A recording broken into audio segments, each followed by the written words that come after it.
In 1987, one of the greatest Stanley Cup Finals was played between arguably one of the greatest teams in NHL history and a plucky underdog team from Philadelphia. Hello, ladies and gentlemen. My name is Patrick Lynn, and welcome back to the channel. I wanted to do this back in May when the season was going on. Actually, we were hitting the 30th anniversary of this playoff series of the Stanley Cup Finals, which was the 1987 Stanley Cup Finals between the Philadelphia Flyers and the Edmonton Oilers. But unfortunately, some personal issues had happened, and I was unable to do that. But I'm going to do that now. This will probably be an 8-part series, or 10, depending on how far I want to go with this. I'm going to cover each game, game by game here. But this is just an introduction to it, to the 1987 Stanley Cup Finals. It basically was David versus Goliath. Unfortunately, Goliath conquered over David. But what made this series so special was how the Flyers basically fought against arguably one of the greatest teams in NHL history. I mean, you can't doubt what the Oilers in the 80s did. And winning 5 cups in 10 years. I mean, come on now. That's a dynasty, and it is a dynasty. We really haven't seen a dynasty like that in a few years, except for maybe the Blackhawks, who won championships in this past 10 years, the 3 cups that they won. But it was such a great series. I mean, both teams, you saw the firepower from Edmonton, and you saw the pluckiness and the grit and the mucking and the grinding that the Philadelphia Flyers were back in the 80s. Let's get into this. I mean, let's talk about the Edmonton Oilers. I mean, how can you beat guys, how could you not talk about the Edmonton Oilers of the 80s without talking about the greatest player of all time, Wayne Gretzky? I mean, they had the greatest player of all time on that team. The man holds pretty much every single NHL record, every single hockey record out there. The guy, and the way that the game was, it was a transition period basically in the 80s. I mean, you look at the game in the 80s now compared to now. I mean, you can see a lot of similarities between the play now and that you can see back in the 80s. But back in the 80s, you still had the guys from the 70s that were slow, plodding, forechecking type of guys. And when Gretzky came in 1979, the game opened wide up, and the guy could skate around people because you had slow plodding defensemen. Teams counteracted to that and got younger and faster, kind of like today. You need to be younger and faster to win in the NHL today. But with Gretzky, he could just skate circles around everybody. I mean, his records, speak for themselves. But if you also talk about those Oilers teams in the 80s, there were some other great players on that team. You had Paul Coffey, you had Mark Messier, Hall of Famer, Paul Coffey, Hall of Famer, Grant Fuhr, Hall of Famer, Yari Curry, Hall of Famer, and you had guys, who were solid players who, were playing into that system. Satikinen was on that team. I believe he's a Hall of Famer too. I mean, count right there. That's 5-6 Hall of Famers on one team. No wonder that they dominated the 80s. I mean, even when Gretzky left, they still dominated, and they won another cup with Messier. And you guys had, who was going to stop that team back basically in the 80s? No team could stop them in the playoffs once they started that run, except for the Islanders in '83. What team was going to stop the Edmonton Oilers of the 80s? I mean, any final that they took, they were in, they either swept it or they won it in 5 games. I mean, except for 87, which I'm going to get into. But the Oilers came in 1979. They had incredible success right away, and that's because of Gretzky.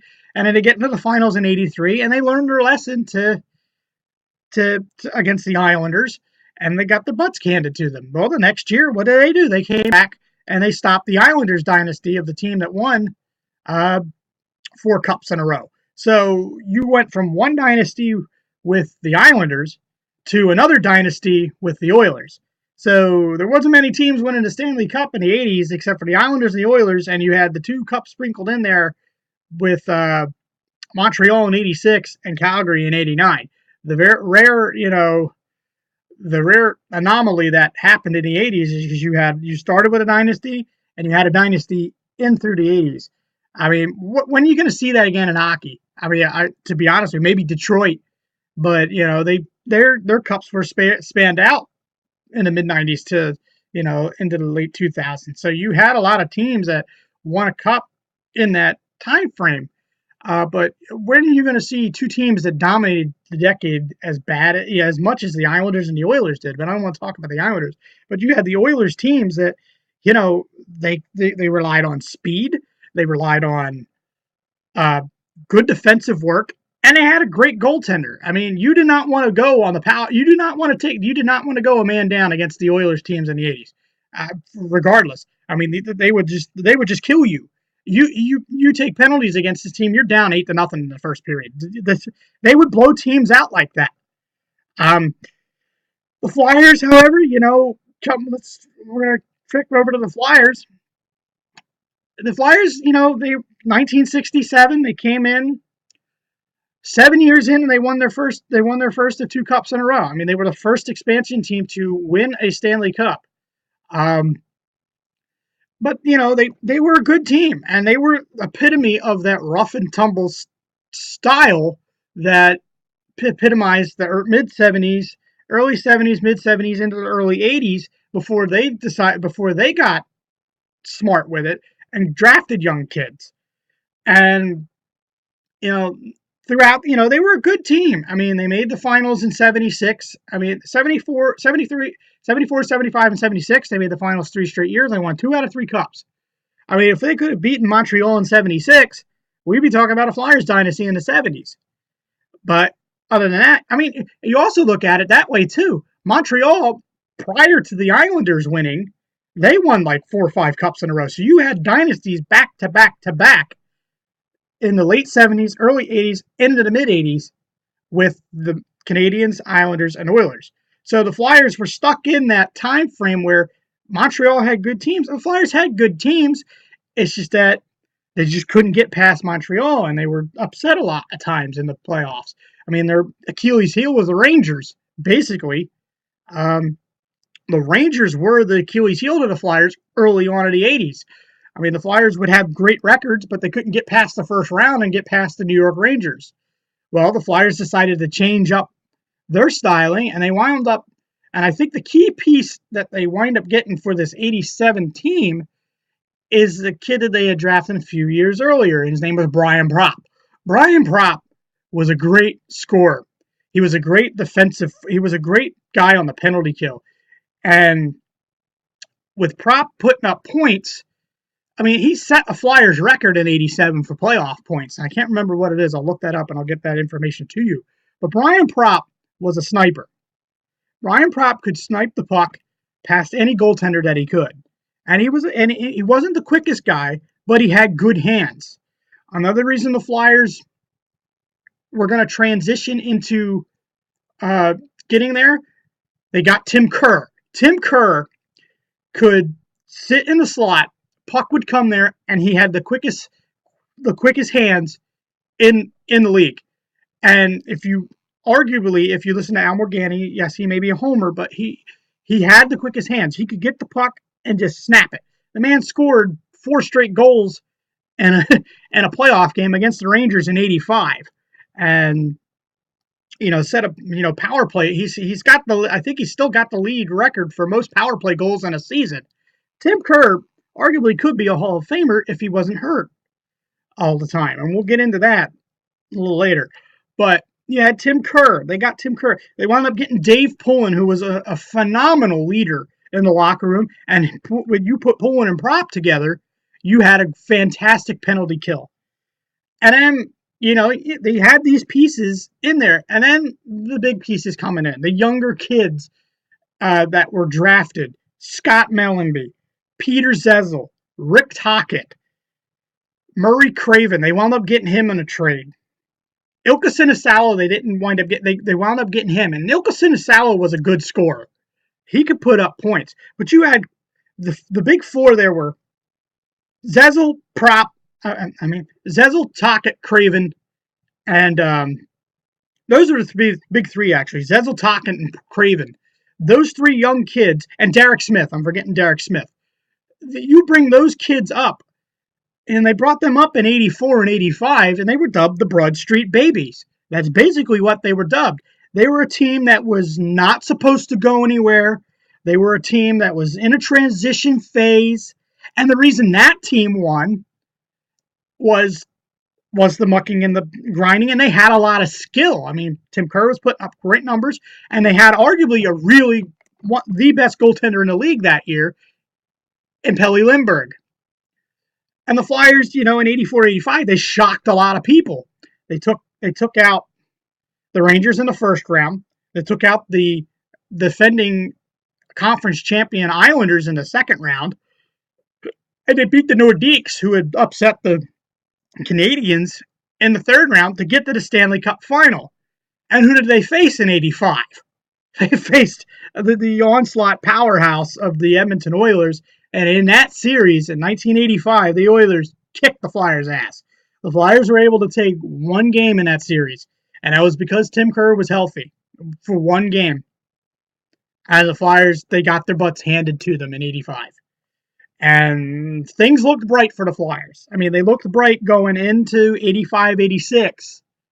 And the Oilers were going to continue their dominance. They had just come off the Cup in 84 against the Islanders. They just beat the Flyers in 85. So you go into the 85-86 season with both teams that are going to be firing on all cylinders. And you could possibly have a rematch from 85 in the 86 finals. Well, that didn't go according to plan. The Flyers get upset. Well, the Flyers, the big thing that happened was in November of 85, they wound up losing Pelle Lindbergh, unfortunately, into a car accident. All right, God bless you, Pelle Lindbergh. You were a great goaltender. In my opinion, I feel, when I get into what I'm talking here in a minute, I feel if they had Pelle Lindbergh, they probably would have won that Cup in 87. Not to discount the guy I'm going to talk about in a minute. But they get into the playoffs, and they get upset by John Van Beesbrook and the New York Rangers in the first round. I mean, it was just an upset. Nobody expected the Rangers to win. The Flyers were the division champions. The Flyers had, they were the number one seed, and they got stunned. And flip side, the Oilers, they ran through everybody like they did. They get into the first, I believe it was the first round of against Calgary. It might have been the second round against Calgary. And they get upset by the Flames, who wound up going to the Cup Finals that year against Montreal when Steve Smith put the puck in his own net. I mean, things happen like that. So you had the two powerhouse teams that everybody thought in 85 and 86 that were going to be in the Cup Finals from the year before didn't make it. So we transitioned to 87. 86, 87 is the Flyers' 20th year in the league. And arguably, in those 20 years, they have been the most successful Philadelphia team. And they still are the most successful Philadelphia team with most division championships, most playoff appearances, all that stuff in their short history so far. And they've only been around for 50 years. The Phillies have been around for over 100 years. The Sixers have been around longer than that, and so have the Eagles. In the Flyers' 50-year period, they have been the most successful team with the most playoff appearances. So going into 86, 87, their mindset was, we can make a run. It's time to do this. They stumbled the year before. They can make a run to the Cup Finals. Now, you're wondering, what was the goaltending situation going into that season? Well, they had Bob Froese and Darren Jensen the year before. Bob Froese was a capable player. I mean, him and Jensen led the league in together the year before in save percentage, I believe it was. So, you had that going in. You also added the fact that the year before they added a guy that really helped on the power play, and that was Pelle Eklund. Pelle Eklund was a small, fast player. He's all of the guys now. So Pelle Eklund was there. And now you had that, and you go into the 86-87 team, and you've had your guys who have been with the team for the year. You had your defensive core who were great. You had Brad McCrimmon and you had Mark Howe. The best defensive pair you could have. You had Brad Marsh, and you had other guys that would fill, Doug Crossman, guys like that who were journeyman players who were there. You also had your toughness. You had guys like your Boxcar at Hospital. You had Dave Brown. You had guys who were tough. But you also had skill on this team, too. You had Tocchet, who could fight, but he also could put the puck in the net. You had Tocchet, Smith, Murray Craven, Ilka Sinisalo, Pelle Eklund, Dave Poulin, Brian Propp, and Tim Kerr. Tim Kerr scored 58 goals again that year. So there it is. But going in, your goaltending situation was Bob Froese was the starter. Well, Mike Keenan decides to bring up this fiery goaltender from Manitoba, Canada, from Brandon, Manitoba, I believe, by the name of Ron Hextall. Now, in the preseason, he impressed Mike Keenan a lot, to the point where Mike Keenan made him the starter. Now, that didn't sit well with Bob Froese, but what are you going to do? So, Mike Keenan makes Ron Hextall the starter. First game of the year is against the Edmonton Oilers. Edmonton scores on their very first shot in the game in the first period. Hextall stones them the rest of the game, and the Flyers wind up winning that game 2-1. Now, you could see the tide wasn't turning, but you could see the Flyers had something special. And the thing with Hexy was, the best thing about Hextall was, he could fire the puck. He could handle the puck. And he was a tough guy. He didn't take no shit from anybody. So, the Flyers have the pieces in place, and they run through the season. Yeah, there were guys went down hurt. Propp blew his knee. Ilka Sinisalo blew his knee. Guys were hurt. Mark Howe was having a back problem. Tim Kerr, his shoulder was bothering him. So they limped into the playoffs hurt. And we'll get into that the next episode. But Edmonton ran through everybody. And then another key thing that the Flyers did, they wound up trading Bob Froese to the New York Rangers around Christmas. And they wound up getting a 6'6" defenseman by the name of Kjell Samuelsson. And Kjell Samuelsson plays shutdown defense the rest of the year for the Flyers. And Kjell Samuelsson will always be one of my favorite players. I love Kjell Samuelsson. He's a great player. He was an underrated defenseman, to be honest with you. So the Flyers, and they bring in Scott Mellanby. And Scott Mellanby brings in rookie, he's a rookie, and he brings in, a solid season for the Flyers. So going into the playoffs, the Flyers are there. They're there. So we're getting ready to go into the playoffs. Edmonton rolls in hot. I believe they had the most points in the league.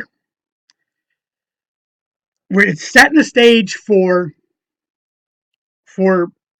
possibly these two teams that everybody thought the year before were going to be in the finals to meet each other again.